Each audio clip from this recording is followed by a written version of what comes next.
Gente, essa é uma área que eu amo. Como vencer o medo de evangelizar? Só colocar o pé realmente no mar.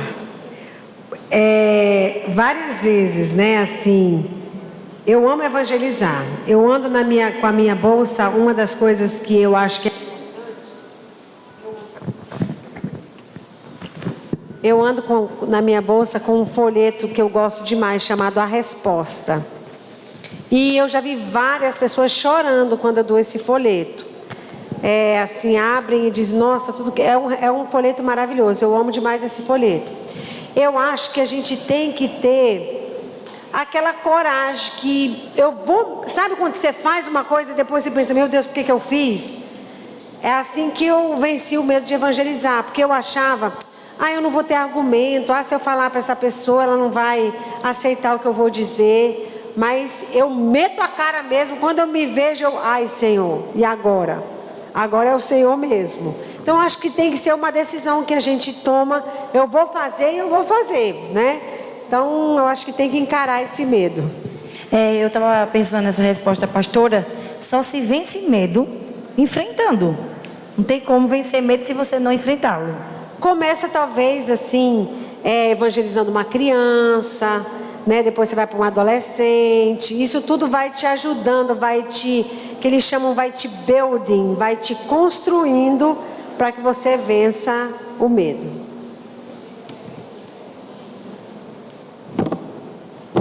Só um minutinho. A outra pergunta é: o maior trauma que superou? Qual foi o maior trauma que vocês superaram? Eu acho que seria legal cada uma responder isso, porque todas nós, eu acho que superamos alguma coisa, né? Aí eu vou chegar na minha também. Um dos maiores traumas que eu superei, eu falei para vocês que eu fui abusada, mas esse não foi o maior trauma que eu superei. O maior trauma que eu superei foi falar em público, porque eu tinha muita vergonha, eu tenho um problema de dicção. E quando eu era criança, na igreja tinha muita, na época chamava jogral, não era teatro feito hoje, né? Então a gente decorava uns textos e eu sempre gostei de participar. E aí teve um dia que eu participei de um jogral na igreja, era decorado, e eu decorava muito, textos enormes. E até então eu não tinha vergonha. E aí quando foi no final, a criança ela sempre fica esperando, né? Alguém dizer, nossa, como você decorou tanta coisa, foi muito legal. E aí um presbítero da igreja chegou para mim e disse assim, por que você só fala assim, com a linguinha assim, para fora assim? E aquilo travou, e daquele dia eu nunca mais consegui falar em público. Quando eu fiquei adulta, eu fazia parte de uma determinada igreja, e o pastor pediu para mim fazer a abertura do culto. Eu compartilhei isso com a pastora Cristiana essa semana. E quando eu fui abrir o culto, a igreja cheia, culto de domingo, e eu peguei a Bíblia, eu disse, hoje eu vou conseguir. E eu subi no púlpito da igreja, abri a Bíblia, olhei para a cara do povo, fechei a Bíblia, desci e me sentei. Então assim, era algo que vocês pensam que eu ia dizer que consegui, né? Eu não consegui. O pastor ficou morto, meu esposo lá posicionado, né? Já dedilhando, que ele sempre foi do Ministério de Louvor. Quando ele viu eu saindo, ele fazia, amor, volta, amor, por favor, volta. E eu achava que eu não conseguia vencer o medo de falar em público. Então, para mim, hoje, ser pastora, ministrar para muita gente, ministrar encontro com Deus, para mim foi algo que eu superei, que eu olho para o diabo assim e digo, yes, você não me domina.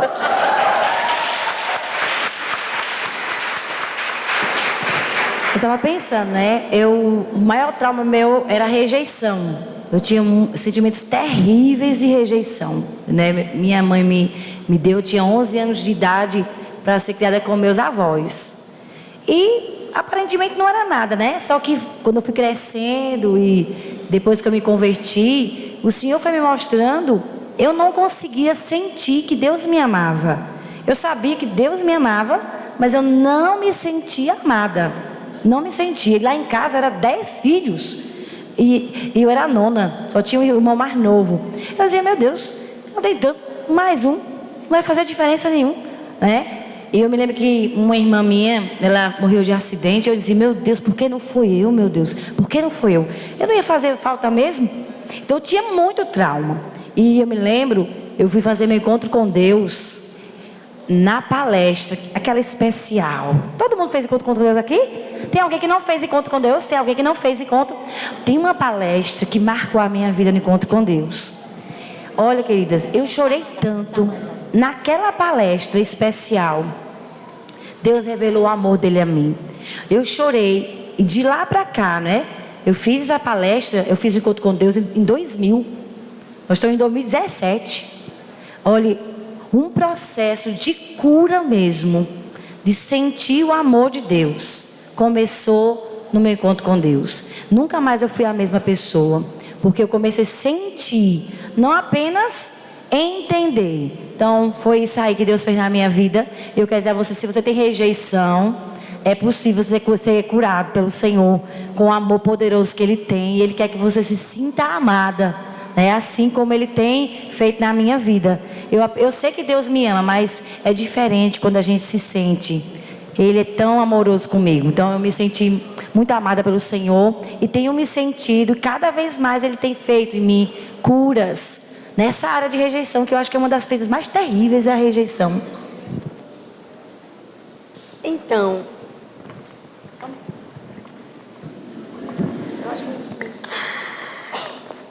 no meu caso, uma das coisas assim que me paralisava era a opinião alheia, né? O que as pessoas estavam pensando de mim. Então eu tentava fazer tudo para agradar.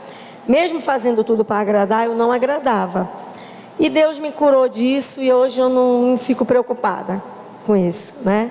Eu quero agradar a Deus.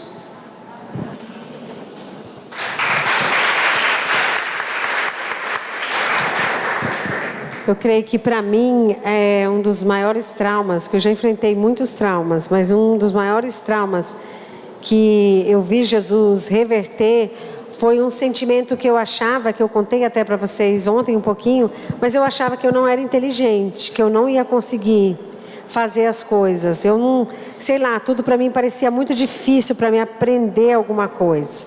E assim, eu sinto mesmo que Deus me libertou disso mesmo. Hoje eu não tenho assim, eu não tenho medo, é aquela coisa do argumento que eu tinha medo. Como é que eu vou argumentar com a pessoa? O que eu vou falar para a pessoa? Eu não vou saber, eu não sou inteligente o suficiente. Então assim, hoje eu não, assim, eu falo com pessoas, não me sinto diminuída, porque eu sei quem eu sou em Cristo Jesus.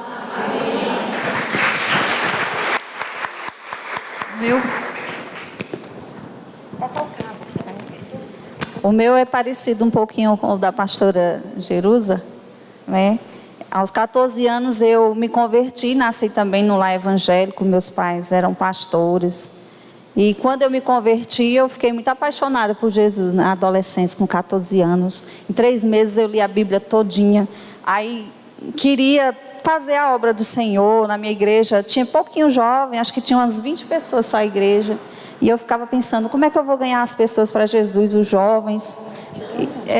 Aí eu quero aprender a tocar violão. Aliás, eu quero cantar, eu quero louvar o Senhor, tocar. Aí eu nunca entrei numa escola de música nem nada, e o Senhor me deu a habilidade de ouvir. Claro que algumas notas eu peguei, né, a noção.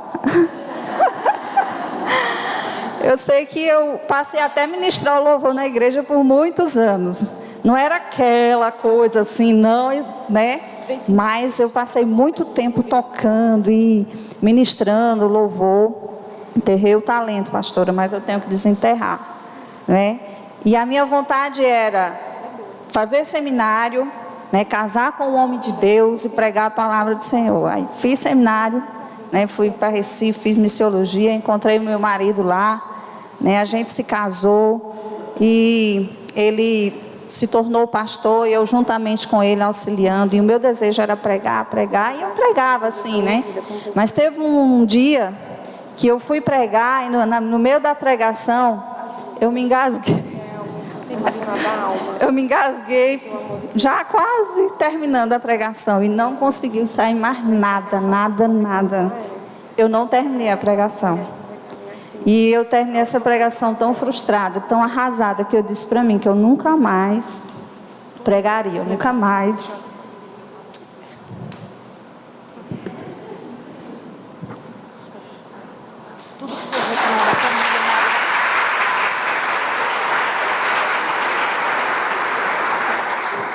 E depois eu fui identificando isso também, Deus foi falando comigo, né, e me acordando para isso.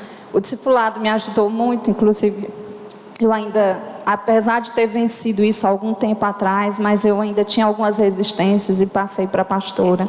E ela me incentivava muito, não, você pode, você tem capacidade, né? E eu sei que Deus, assim, eu venci esse trauma. Na realidade, foi um trauma que marcou minha vida, por causa que eu fiquei engasgada numa mensagem e eu passei muito tempo sem. Meu esposo pastor, ele pastoreando, e eu não queria saber de ir à frente falar nada. Se fosse, era dar um avisozinho, alguma coisa assim, mas não me coloque para fazer nada. Eu fiquei traumatizada com isso, né? Mas Deus me curou, né? Eu me tornei livre e hoje eu sou frutífera, para a glória de Deus.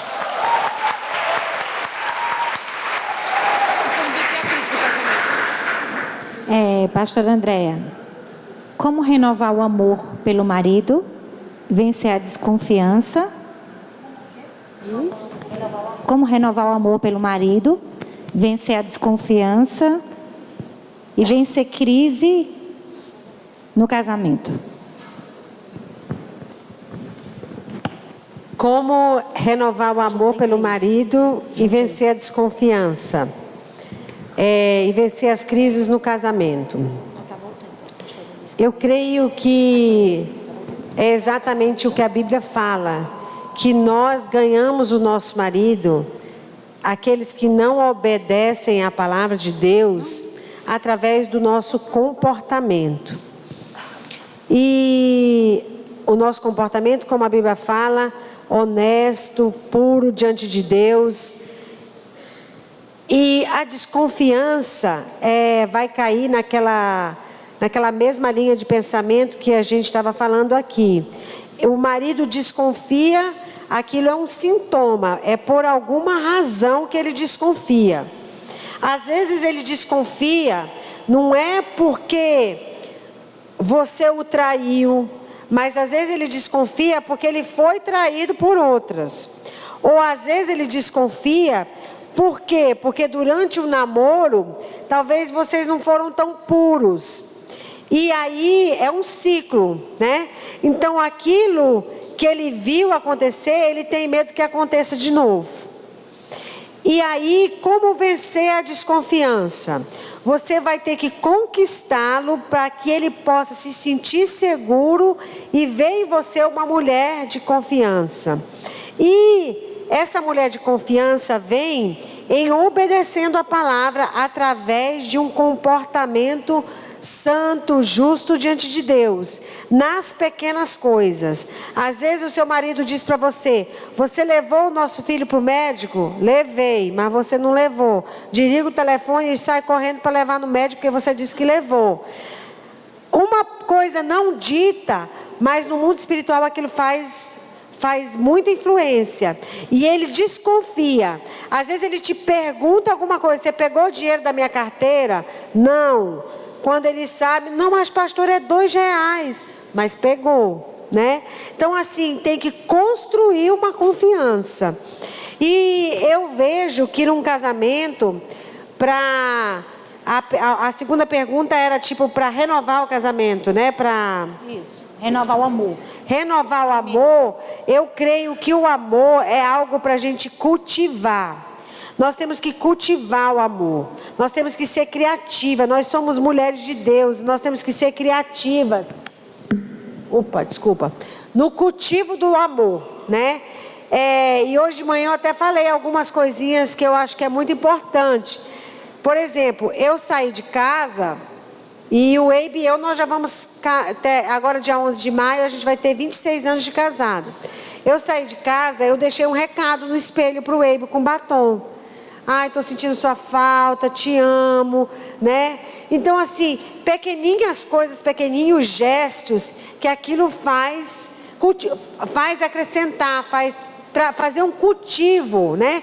É igual uma plantinha quando ela tá morta ou ela está seca. O que você faz? Você dá uma podadinha, você põe uma água, você põe um adubinho, né? Então, assim, fazendo coisas às vezes que você não fazia, cultivando aquele tempo de conversar, sendo mulher sábia mesmo. Às vezes o marido chega, a gente detona um monte de problema.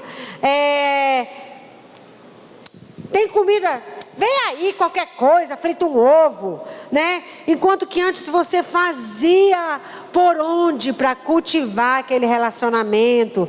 Faz uma coisa diferente. Eu acho que tem meios que porque a Bíblia fala que a mulher sábia, a mulher virtuosa, ela com as suas mãos, ela destrói a sua casa, né? E as mãos falam de ações. Eu acho que as nossas ações a gente pode cultivar e renovar aquela plantinha que às vezes está para morrer.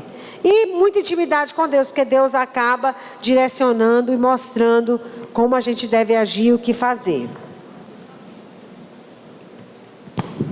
Amém. A gente vai ter que parar. A gente tinha planejado ficar mais, mas é melhor que a gente dê uma parada.